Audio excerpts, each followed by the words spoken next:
स्वागत है।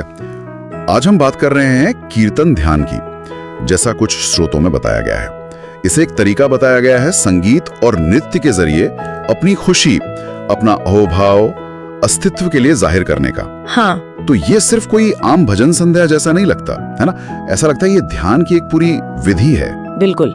स्रोत इसे सिर्फ एक बाहरी जश्न नहीं मानते, ये एक अंदर की यात्रा है। इसमें जैसे भक्ति से भरे दिल का उत्सव और व्यक्ति की जो भाव ऊर्जा होती है, मतलब भावनाओं की शक्ति, वो समूह की ऊर्जा में जैसे घुल मिल जाती है। अच्छा।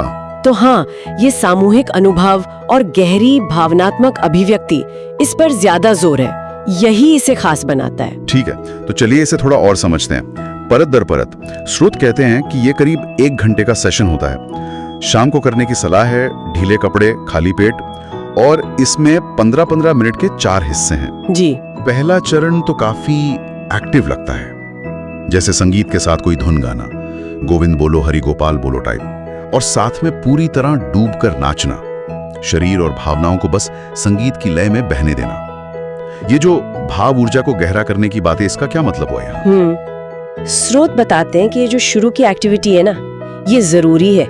जोर इस पर है कि बिना किसी रोक टोक के, मतलब बिना ये सोचे कि मैं कैसा लग रहा हूँ या लोग क्या सोचेंगे, व्यक्ति अपनी भावनाओं को शरीर के जरिए बाहर निकाले। हाँ। वो संगीत और सब लोग मिलकर जो गा रहे होते हैं, उससे एक ऐसा माहौल बनता है जहाँ वो हिचक टूटती है। और भाव ऊर्जा को गहरा करने का मतलब है कि भावनाओं को दबाना नहीं है, उन्हें खुलकर बहने देना है, ताकि वो और तेज और साफ महसूस हो। अच्छा।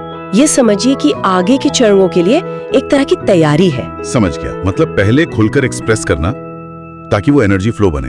अच्छा, फिर आता है दूसरा चरण। उसमें गाना बंद हो जाता है पर म्यूजिक और डांस चलता रहता है। हाँ। यहाँ स्रोत कहते हैं कि बच्चों की तरह, बिना किसी झिझक के, अंदर से जो प्रेरणा या आवेग उठे उसे पूरी तरह नाच में आने दें। ये जो बदलाव है, शब्दों से हटकर सिर्फ संगीत और भाव पर आना, ये क्यों जरूरी माना गया है? ये शायद ध्यान को और अंदर ले जाने के लिए है। जब शब्द हट जाते हैं तो दिमाग का जो सोचने समझने वाला हिस्सा है, वो थोड़ा शांत हो जाता है। हाँ। ध्यान फिर पूरी तरह से शरीर की हरकत पर, संगीत की लय पर और अंदर से जो भाव उठ रहे हैं उन पर चला जाता है। स्रोत इशारा करते हैं कि ये चरण शायद व्यक्ति को तर्क से परे एक ज्यादा क्या कहते हैं, स्वाभाविक अवस्था में ले जाने में मदद करता है। अच्छा। बच्चों की तरह का मतलब ही यही है, बिना शर्म, बिना किसी जजमेंट के जो भी अंदर से आ रहा है उसे नाच में ढलने देना। ये अनुभव को और ज्यादा भावनात्मक और ऊर्जावान बना सकता है। सही बात है, शब्दों के बिना शायद वो कनेक्शन और गहरा होता होगा। लेकिन फिर इसके ठीक बाद तीसरे चरण में तो एक बड़ा ही यूटर्न आता है, पूरी तरह मौन, स्थिरता। जी बिल्कुल। जैसे ही संगीत बंद होता है, एकदम स्टॉप, कोई मूवमेंट नहीं, बस आराम में डूब जाना। और कहा गया है कि वो जो भाव ऊर्जा उठी है उसे अंदर ही अंदर महसूस करें। इतनी ज्यादा एक्टिविटी के बाद ये अचानक रुक जाना, ये थोड़ा चौंकाने वाला नहीं? स्रोत क्या कहते हैं इस बारे में? हाँ, चौंकाने वाला तो है, पर लगता है ये जानबूझकर किया गया कॉन्ट्रास्ट है। स्रोत यही बताते हैं कि इतनी तेज गति के बाद जब अचानक रुकते हैं तो चेतना बहुत तेजी से बाहर से अंदर की तरफ मुड़ती है। अच्छा। वो जो ऊर्जा नाचने और गाने से बनी थी वो खत्म नहीं होती, बल्कि इस शांति में, इस मौन में उसका अनुभव और ज्यादा गहरा होता है। ये कुछ ऐसा है जैसे आप तेज दौड़कर अचानक रुकें तो अपनी धड़कन, अपनी सांस ज्यादा महसूस होती है ना? हाँ, बिल्कुल। यहाँ मकसद यही है कि उस ऊर्जा को बिना बाहर निकाले अंदर ही अंदर साक्षी बनकर देखें। ये स्थिरता उस ऊर्जा को एक नई दिशा दे सकती है। तो ये ऊर्जा को फोकस करने का तरीका हुआ, उसे फैलने देने के बजाय। और फिर आता है आखिरी, चौथा चरण। बताया गया है कि हल्का मधुर संगीत फिर से बजता है और इसमें अपना आनंद, अपना अहोभाव, मतलब ग्रैटिट्यूड और विस्मय और धन्यवाद, इन सब को नृत्य के जरिए एक्सप्रेस करना है। ये एंडिंग कैसे इस पूरे प्रोसेस को पूरा करती है? ये जो आखिरी चरण है, ये एक तरह से इंटीग्रेशन का काम करता है, मतलब सबको जोड़ने का।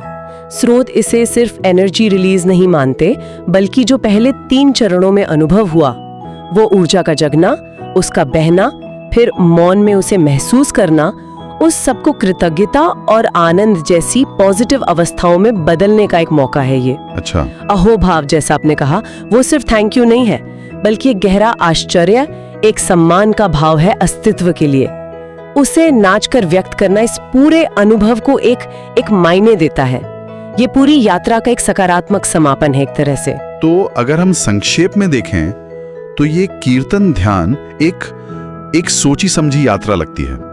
ये शुरू होती है समूह की ऊर्जा और खुलकर नाचने गाने से, फिर शब्दों से परे जाकर भावों में डूबती है, फिर अचानक गहरे मौन में उतरती है, हाँ। और आखिर में आनंद और कृतज्ञता के नृत्य में पूरी होती है। इसमें वो एक्टिविटी और शांति, आवाज और खामोशी, पर्सनल अनुभव और ग्रुप एनर्जी, इन सब का एक बड़ा अनोखा मेल दिखता है। हाँ बिल्कुल, ये भावनात्मक और भक्ति ऊर्जा को एक दिशा देने की एक विशिष्ट विधि है।